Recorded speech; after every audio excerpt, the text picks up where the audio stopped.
Welcome to the wonder of Britain, where every week I'm celebrating the things that I think put the great into Great Britain. And this week I'm exploring our royal story. Flippin' heck. From castles of romance He built her an entire castle. to palaces of greed and excess. Fat king, fat fireplace. Moments of intimacy It's quite amusing to think of the ruler of the British Empire mucking around with her kids and having a good old sing-along with her husband. and famed pomp and pageantry. I've got a tiny pinhead. So have you, it would appear. I've chosen the places where my favourite royal characters have lived and loved. This is the wonder of royal Britain.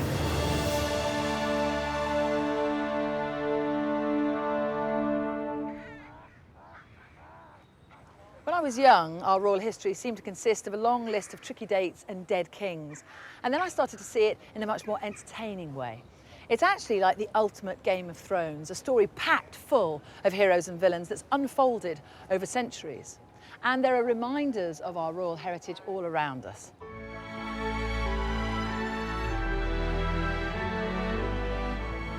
So where do I begin with my list of royal wonders? Well, I have to start with the true legend, King Arthur. Yes, I know he's a myth, but he's also a symbol of everything that a good monarch should be. He's just and true and brave. So I've come to the place where his life is supposed to have begun. This is Tintagel.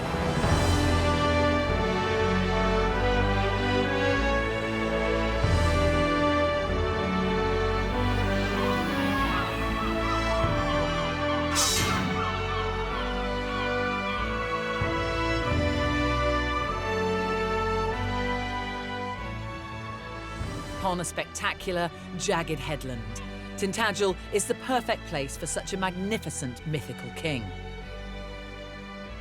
The real Arthur is thought to have lived just after the Romans left Britain, a time of chaos and war around 1,500 years ago.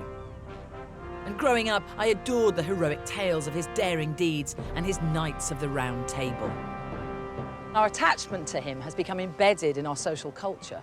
Films, books, plays. But actual details of his existence are in short supply.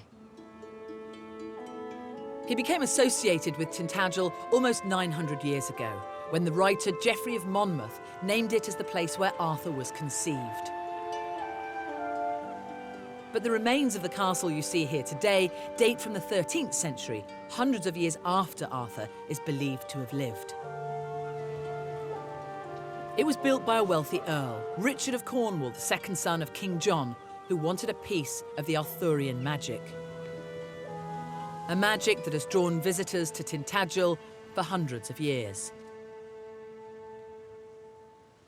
Throughout the centuries, the story has become more elaborate, and then a mystical element was introduced. Merlin, the wise old sorcerer, was born. And this is said to be his cave.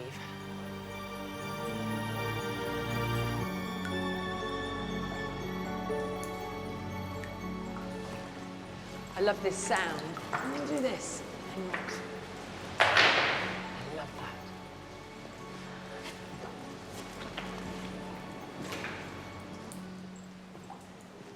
This cave cuts right through the headland, so you can actually see from one end to the other. And when you're in a place like this, you want to believe in King Arthur. You want to believe that Merlin the sorcerer came through here with his staff held high. The legend does live on.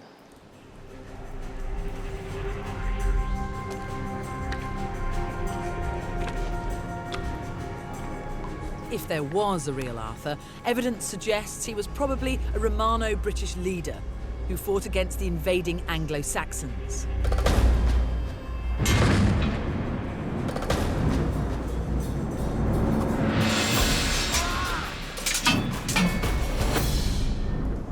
The legend talks about Arthur's great sword, Excalibur. But if he was a real Dark Age warrior, Arthur would probably have used this style of weapon. Realistically, if we place Arthur as a warlord in that hiatus after the Romans have left Britain, then the chances are it would be something like this, a spatha. It's simply the weapon of a Roman auxiliary cavalryman. It's much longer than the normal Roman sword, simply because you have to reach from on top of a horse. It both cut and thrust, and capable of great damage in the right hands. Speaking of which, those are the right hands. Yes! See, I've been longing for a sword fight. Here's your moment. Right, what you're going to do is you're going to try and cut my leg off from here. Oh, right, OK. I don't want to let you do that, so I'm going to try and cleave you in two. OK. So step back and then look after your head. There we go. Yep. One option to here Yep. is to come through and take my arm off clean there. My instinct right now at this stage is to go like that. That is entirely an option. OK. They're both valid moves. Yeah, OK. And... There. There we go. Nice. Do you want to try it again? Yeah, let's go again. OK. Go for the leg. Hey! Double-handed.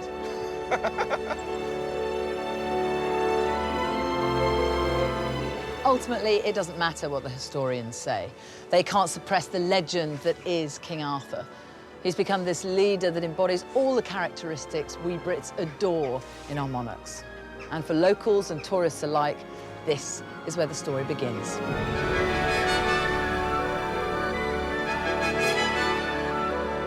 The birth of our royal story may begin in legend, but how the royal soap opera continues is very real.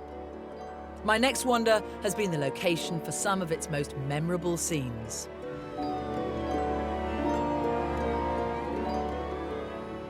There's no other building in the country that's been at the core of more royal stories of drama and scandal than the Tower of London.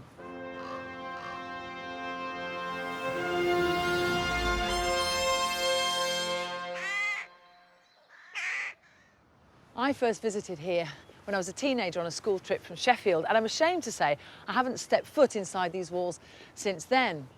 And that's my mistake, because although modern London now looms over the tower, when you step inside this fortress, our royal story comes alive. It's seen the murder of princes, the execution of 3 queens, has been a prison, a royal mint, even a royal zoo. Apparently the polar bear used to go for swims in the Thames. 1,000 years after it was built, people still work and live within its walls, and it's still an official royal palace and fortress. The tower's been given countless makeovers down the centuries by kings and queens changing and adding buildings, all keen to leave their own mark. But at the heart of this fortress is this stone pile, the White Tower. It was built nearly 1,000 years ago by William the Conqueror after his victory at the Battle of Hastings. This is where the tower began. It's the oldest building here. When it was constructed over 900 years ago, standing 90 feet tall, it was a skyscraper of its day. Nothing like it had been seen before. It loomed ominously over the London skyline as a warning to people: behave. Today it houses one of the world's oldest tourist attractions. For 350 years, VIPs and visitors have come to be wowed by hundreds of sparkling and sinister pieces. A display of the suits of armour of our royals and noblemen.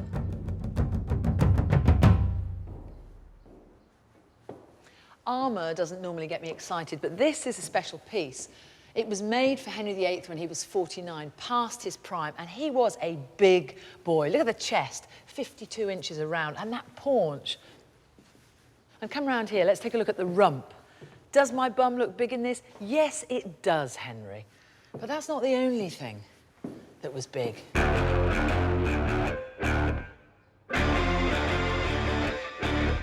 Now, apparently, lady tourists in the 1700s would visit this suit and they would stick pins in the lining of the codpiece to aid their fertility. Quite why they thought it would help, I don't know. Because let's face it, Henry's own fertility was patchy at best. But he has got a big one. Well, he did have a big one.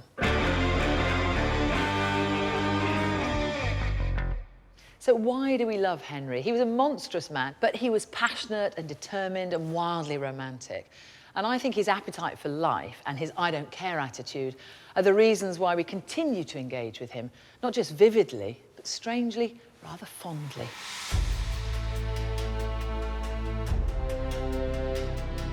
But to begin to understand the man behind the codpiece, you've got to experience a taste of his extravagant lifestyle.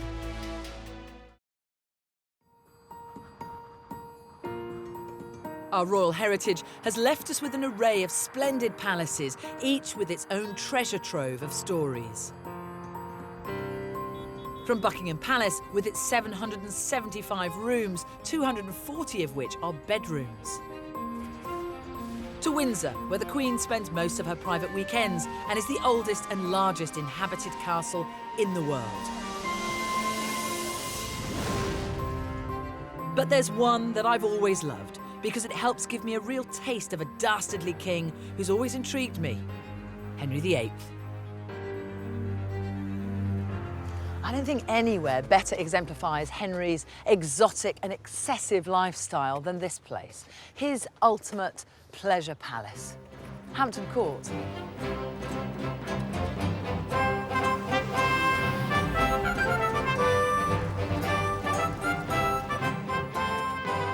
Hello. Hi. Hello.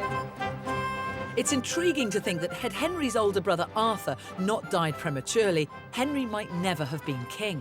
But he certainly grew into the job. Henry took over Hampton Court in 1529 from his leading churchman, Cardinal Wolsey. He spent a fortune improving and enlarging it for his then mistress and intended queen, Anne Boleyn. He built new lodgings, bowling alleys, tennis courts, and a great hall. And you can still see the letters, an A and an H for Anne and Henry, carved here in stone. But along with his penchant for women, Henry had one other great love in life: food. They say that the way to a man's heart is through his stomach, and there's no better place to get a sense of this extraordinary king than a visit to see his kitchens. The kitchen was made up of 55 rooms. Think about that. Jamie and Nigella would have been so jealous. And this, this is the mothership. The great kitchen, the roasting kitchen, as it was known. Have you ever seen such a fireplace? Fat king, fat fireplace. Henry owned over 60 properties, which he travelled around with an entourage of more than 600 people. And when they rolled into town, they all had to be fed. No one knows more about Henry's industrial-scale catering than food historian Mark Meltonville. We're going to spit roast this, because that's the best way of cooking it. Of course we are. Yes. But this is a status symbol. It's about feeding not just high-ranking guests, but low-ranking guests, everybody, because if you can feed the whole court, then you are a wealthy, powerful individual. A rich man can eat a good dinner, but a really rich man, he can feed everyone in his court. The consumption here was enormous. Up to 100 sheep, 30 cows, not to mention poultry, game and rabbits, cooked every single day. Nothing was safe. A Tudor courtier was probably consuming over 4,500 calories a day. No Weight Watchers here then. There you go. OK, there we go. OK. Now this one, I have to put it on in a sort of an S shape so that the meat is holding, and this is the bit where you don't want to go through the palm of your hand. So you're sort of weaving it Weaving it very slightly. Right, here we go. You have a go. Nice bit of meat. So push, and then wiggle it that way a bit. That's We're fine. on. Then it gets hard. Oh, God. Well, we're only doing 3 bits. 1, 2, 3. Up. Just a little barbecue. If we go the second row up, there you go. That one back, that's it. In there. Now, just slow and steady.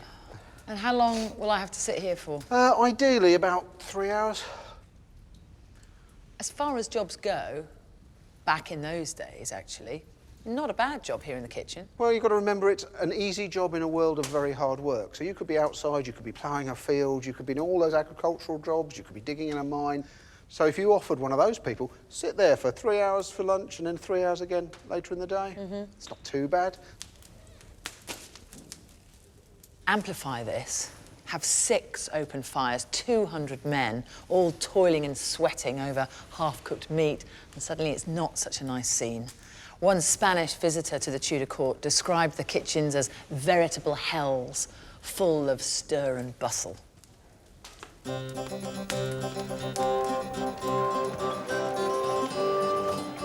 This is the Great Hall where most of the tribe would have eaten. The largest room in the palace with a soaring 60-foot-high hammer-beam ceiling that was painted blue, red and gold. It's possibly the grandest canteen I've ever seen. The surprising thing is that Henry himself would eat in his own rooms alone, whilst the court enjoyed his hospitality in this magnificent hall.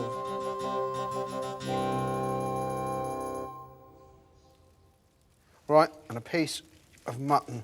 That looks perfect to me. The smell, my mouth is Good. This, for me, is going to be the money shot. Well, it should be rather good.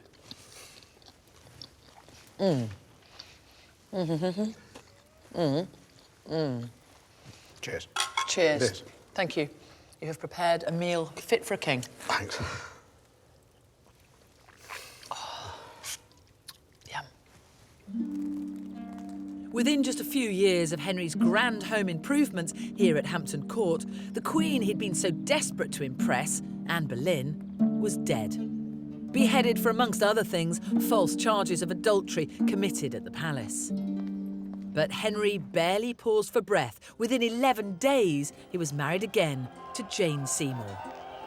His court was a machine that just kept on moving. Today, I've experienced a fraction of the effort, the organisation and the money that would have taken to feed 600 mouths twice a day. Not that any of that mattered to Henry VIII, of course. I do feel quite privileged to have such a direct link back to our royal heritage, even though that direct link is a leg of mutton.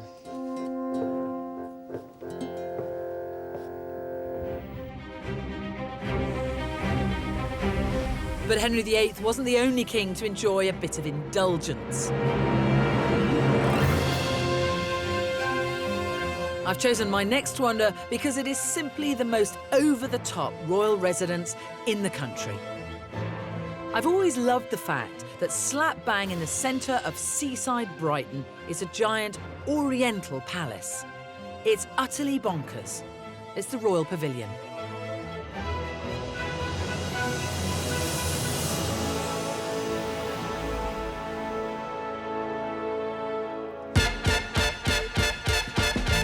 The Royal Pavilion was the vanity project of one of our most outrageous kings, George IV, built when he was Prince Regent.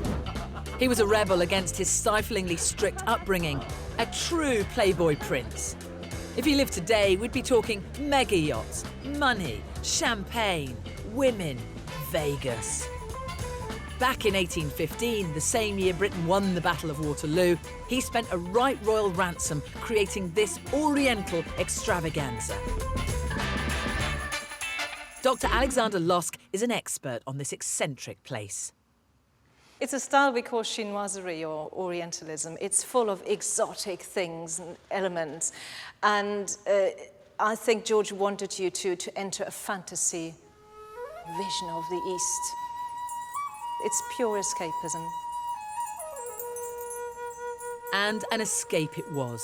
George came here to have royal romps by the sea with his favourite mistress, Mrs. Maria Fitzherbert, and to throw exquisite dinner parties in this glitzy banqueting hall, where no expense was spared. So you have to imagine this place in the evening, wonderfully lit, and you would eat here for hours. The banquets were incredibly lavish. On some occasions, you had a stream of water in the middle of the table with real fish in it.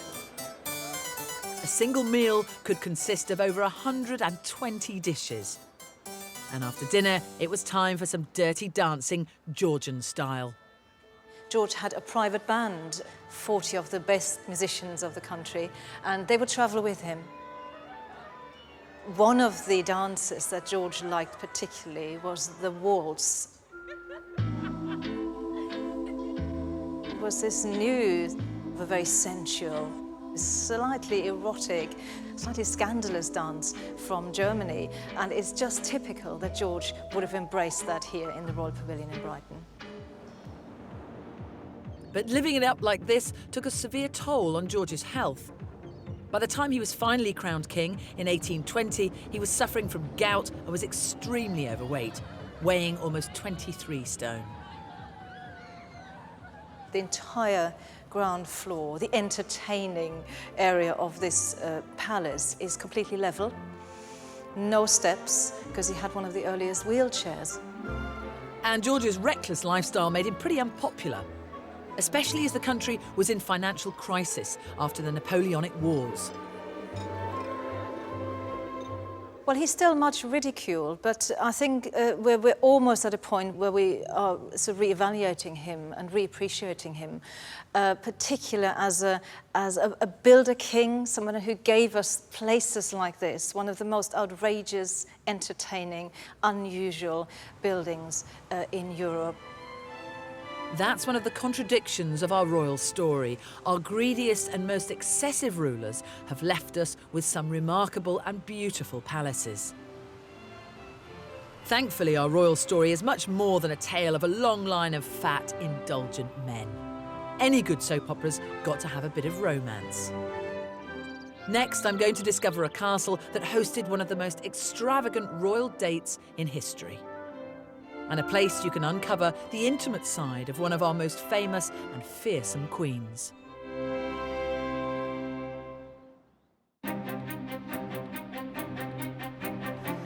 I'm travelling the country exploring the key places that unlock some of my favourite royal stories. And my list wouldn't be complete without including the royal I find most fascinating. Queen Elizabeth I.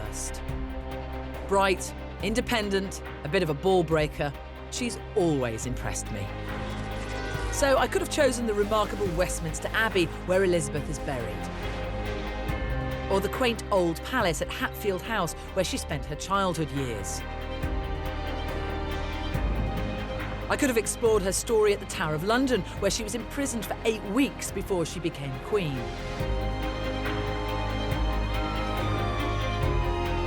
But one of the things that's always intrigued me most about her is that she chose duty over love. Not an easy thing to do.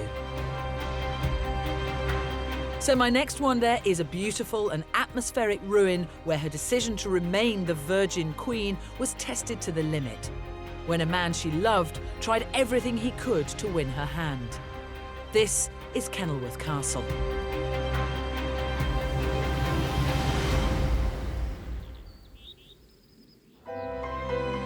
Kenilworth wasn't built by a royal, but it was created to impress one. It belonged to Robert Dudley, Earl of Leicester, a dashing fellow and childhood friend of Elizabeth. At the start of her reign, the court was rife with rumours of a passionate love affair between them. In 1575, he invited her to stay here at Kenilworth. His aim was to convince her to marry him. Elizabeth stayed at Kenilworth for a total of 19 days. That's the longest time she ever spent with a courtier.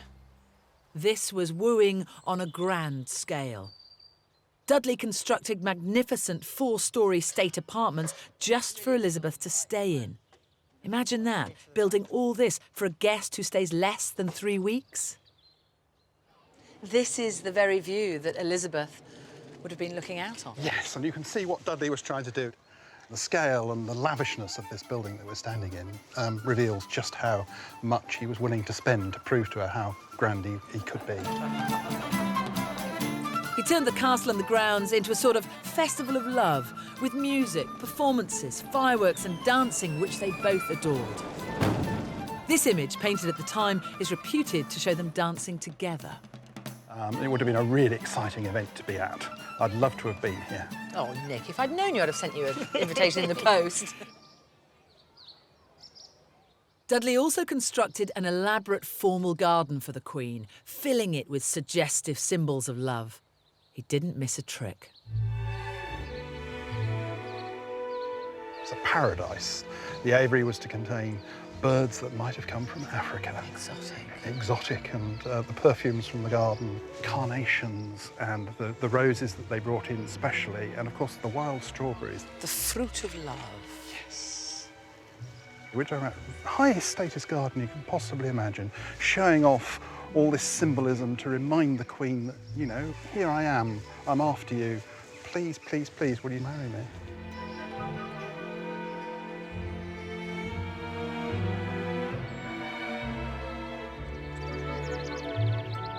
Elizabeth was a fashion icon and used clothes to emphasise her wealth and power.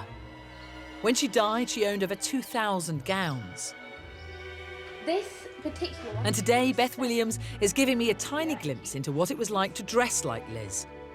Starting with the 8 different undergarments that go on before the gown. What am I stepping into, Beth? OK, this is called a farthingale, and this is called a bomb roll. So you've got a nice, great big skirt. I like it.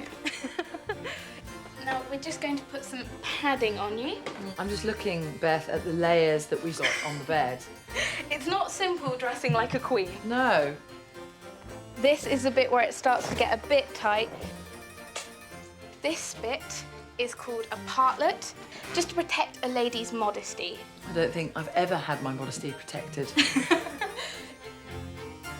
You need to make gentle, ladylike movements just in case you get stabbed by your own dress. Here we go. This is the final layer. This is the bit that everyone's been waiting for. This is the gown. And it's like a very heavy, very elaborate coat. Oh, I can't get my hand through there. Oh, there we go. That's why we're hooked in. I was a bit worried then. Thought I had man hands. When Elizabeth visited Kenilworth, she was 41 years old, the average life expectancy of the time. And age was something she was very conscious of, using thick makeup to disguise hers.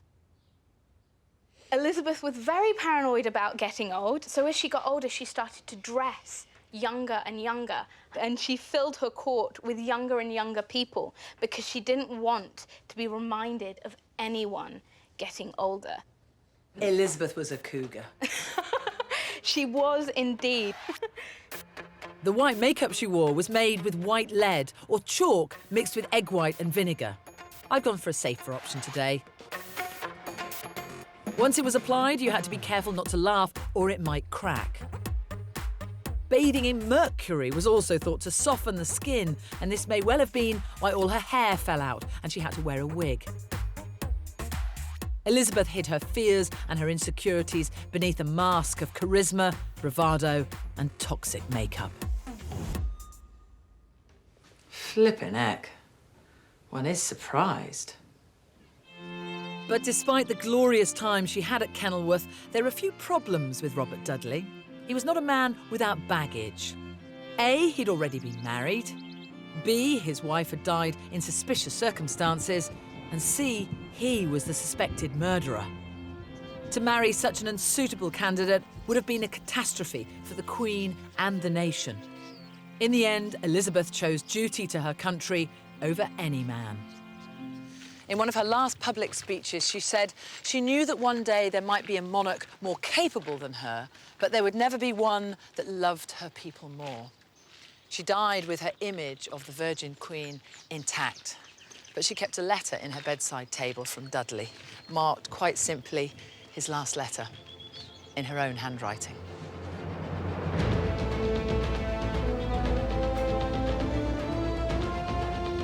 But not all our queens felt they had to sacrifice earthly love for their country. And one of our greatest royal love stories has to be that of Queen Victoria and Prince Albert. Most of us have the impression of Victoria as a dour queen who was not a muse. But of course that's not the whole story. She was actually a vivacious young lady, and when she met Albert in 1836, she fell passionately in love. So for my next wonder, I could very easily have chosen the Royal Albert Hall. I mean, look at it. It's stunning. Victoria dedicated the building to Albert after his untimely death. But I wanted to find somewhere that would give us a more intimate view of the towering Queen. And really, there was only one choice: Osborne House on the Isle of Wight.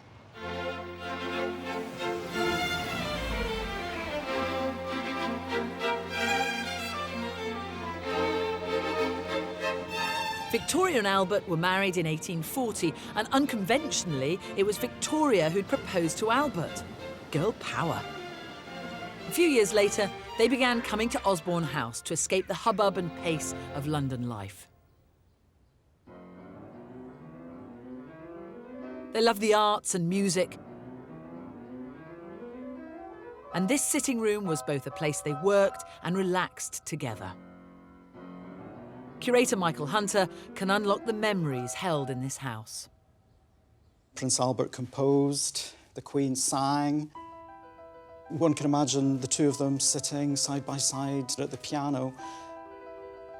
We know that Mendelssohn, for instance, famous composer, German composer of the 19th century, arranged some of his works especially for Queen Victoria and Prince Albert so that they could play duets together.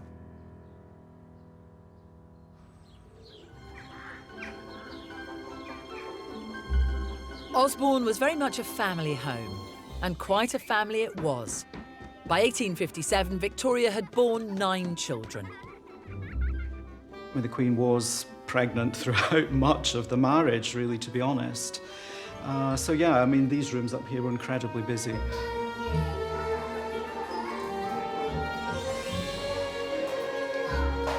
This was the night nursery, the main room up here on the nursery floor.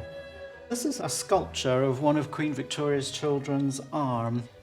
Very strange way that Queen Victoria liked to sort of capture fleeting images of her children.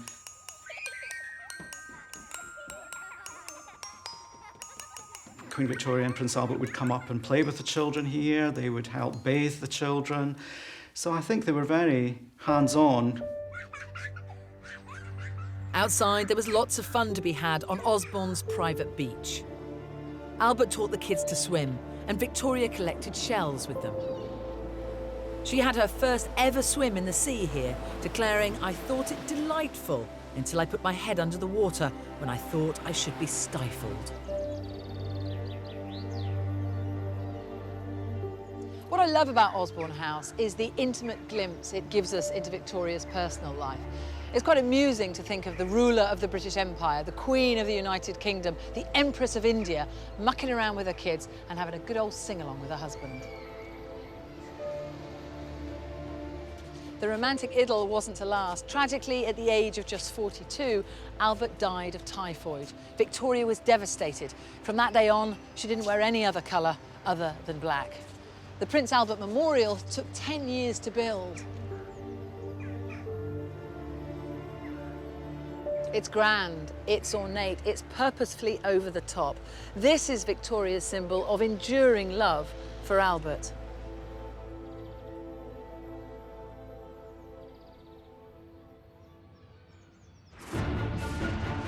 And when it comes to grandeur, our royals certainly know how to put on a good show. Next, a rather noisy birthday celebration. And I discover the hours of work that go into creating the pomp and splendour that us Brits do best.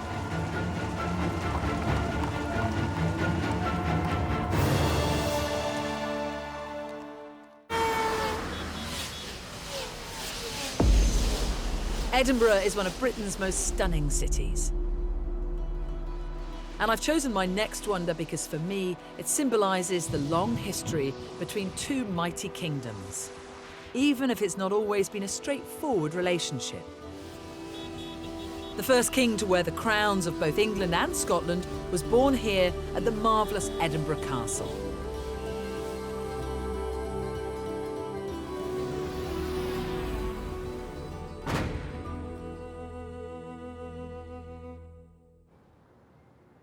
When England and Scotland were ruled by two separate lines of kings and queens, Edinburgh Castle was a seat of Scottish power.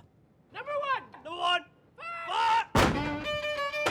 But this salute celebrates the birthday of the Queen who reigns over both England and Scotland, as well as Wales and Northern Ireland. That's because in 1566, Mary, Queen of Scots, gave birth to a son here, James VI of Scotland. And when Mary's cousin Elizabeth I died without an heir, James was her closest living relative. So he was crowned King of England in 1603. The two crowns were now united, even if it took another 100 years for the countries to follow suit.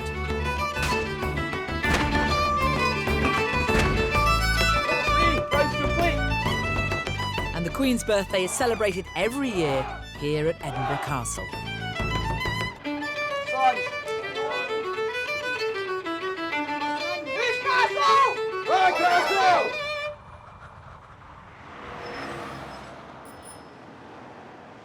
Ceremonies like the 21-gun salute are a vital part of our royal heritage, and that's one of the best things about royal Britain. We know how to throw a party. Just look at the Queen's birthday parade or the royal wedding, admired around the world. And it's no surprise, really, because everybody likes a man in uniform. So my next wonder isn't a place, it's a group of fiendishly dashing soldiers, the Household Cavalry.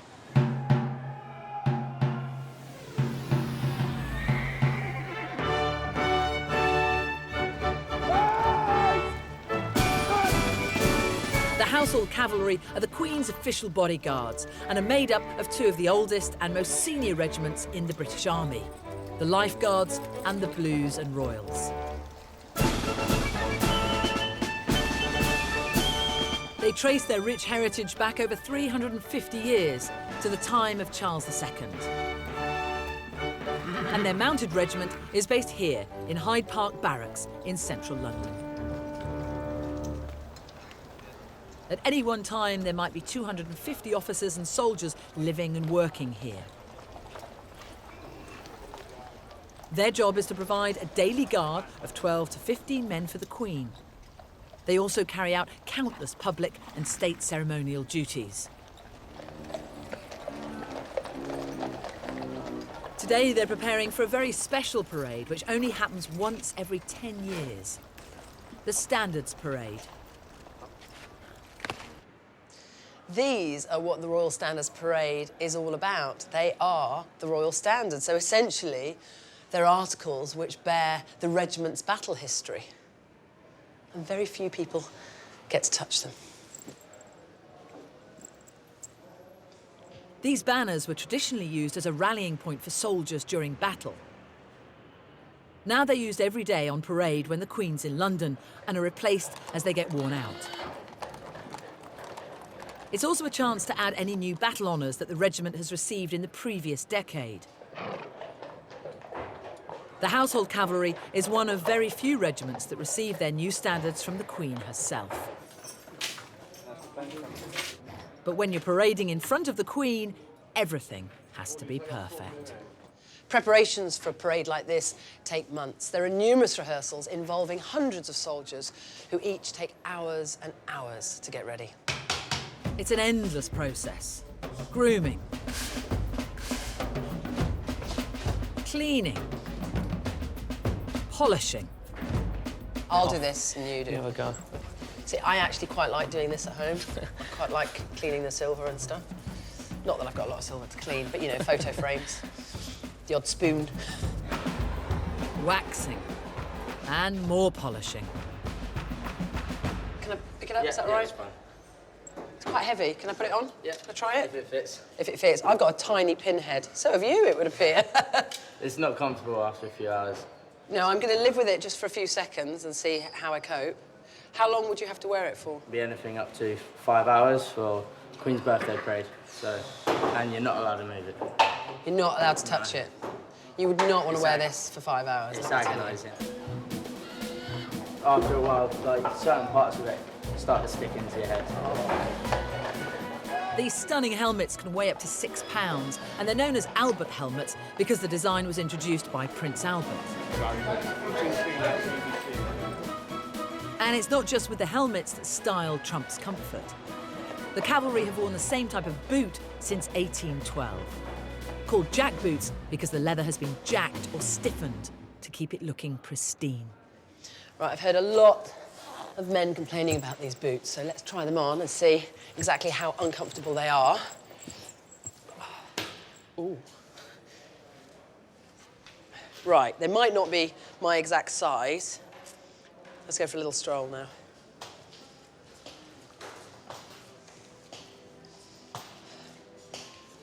They are so uncomfortable. I don't think I'd last in the British Army. But the men in uniform are not the only stars of the show. The barracks is also home to almost 200 horses, mostly cavalry blacks. They stand almost 6 feet tall.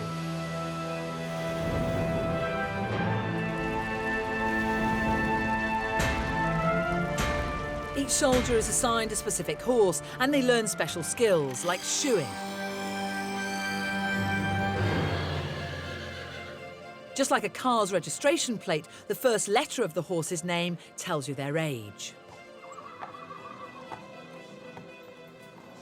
Lance Corporal of Horse, Mark Neal, rides a K-Reg called Kimberley.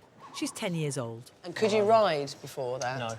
No. No, so you were completely thrown into all of this? Massively. But being in the household cavalry isn't just about fancy parades. Every soldier is also a fighting soldier. They've put their lives on the line throughout history, in the Battle of Waterloo, on the fields of Flanders, and more recently in both Iraq and Afghanistan. You served, you've been on tours, you've been in Afghanistan. Yep, I served in Afghan in 2009. How do you cope with the contrast? You're in Afghanistan, serving your country in a deadly situation, and then you're back here preparing for, essentially, a pretty parade. The pressure out there is a slightly different pressure. That the pressure here is all about timings and looking good and whatever else. Well, out there is... Yeah. The pressure is a lot more because this life, well, can be life or death, I suppose. But equally, this time of the year here, the pressure is immense, especially on the younger lads that come through. Are you excited? I am, actually.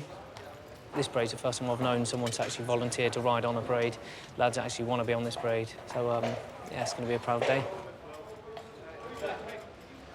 To make sure it all goes smoothly, officers like Captain Jack Campbell will be keeping a close eye on their men. What's the correct facial expression when you're on parade? You're not meant to smile, are you? Depends who you talk to. I'm in the belief that you take a lot of pride in your work and you enjoy what you do, but obviously to an extent you can show some expression, but not too much. You don't want to look smug, though? Not too smug. Not no. too smug. No. Smug's not good. No, just as if you're enjoying yourself. Not miserable. Find a balance.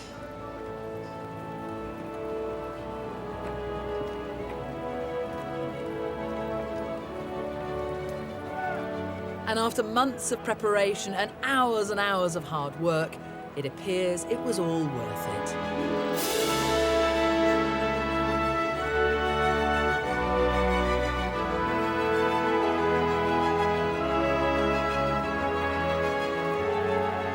The beauty and power of seeing 175 horses and cavalrymen circling Horse Guards Parade in perfect step is an unrivaled spectacle.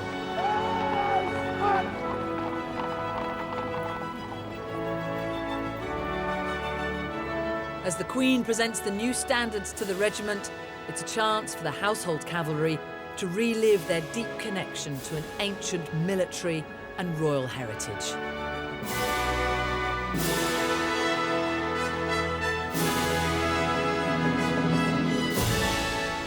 And you don't have to be a royalist to admire the splendour of our pomp and pageantry. No wonder it's the envy of the world.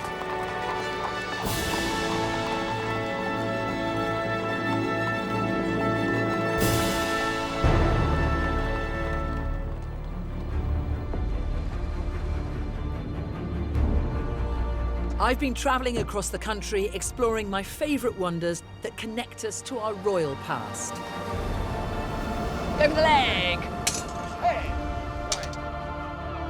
I've visited legendary castles and flamboyant palaces.